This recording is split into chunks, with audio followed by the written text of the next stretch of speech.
Hi students, आज experiment अवतल दर्पण रे प्रतिबिंब गठन। एक्सपेरिमेंट पई आवश्यक उपकरण गुड़िक हला मिरर स्टैंड, स्क्रीन, कैंडल और एक अवतल दर्पण।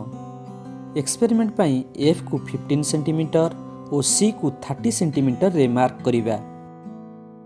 केस 1, वस्तुटी अनंत दूरता रे रहिले।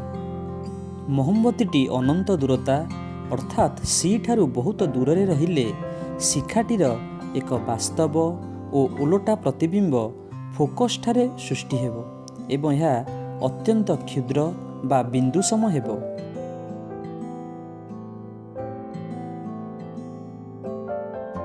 केस 2, वस्तुटी सी ठारू दूर रे रहिले।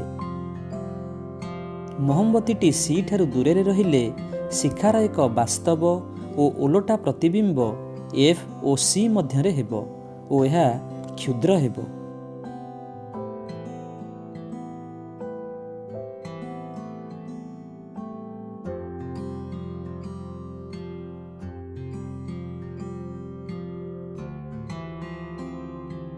केस 3, वस्तुटी सी ठारे रहिले। मोहम्बतीटी सी ठारे रहिले शिखार एक वास्तव और उलटा प्रतिबिंब सी ठारे सृष्टि हेबो एवं यह समान आकारर हेबो।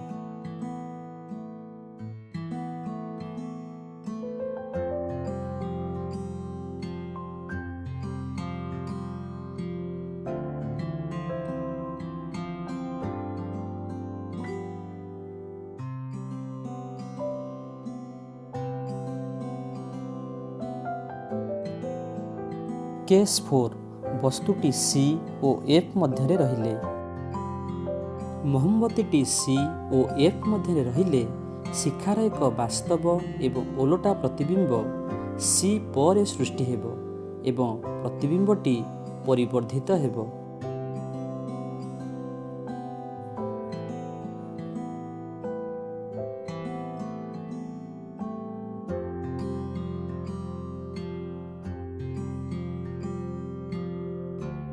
केस 5, वस्तुटी एफ उपरे रहिले। मोहम्बतीटी एफ उपरे रहिले शिखार एक वास्तव और ओलटा प्रतिबिंब अनंत दूरतारे अर्थात सी ठारू बहुत दूर रे सृष्टि हेबो एवं यह बहुत परिवर्धित हेबो।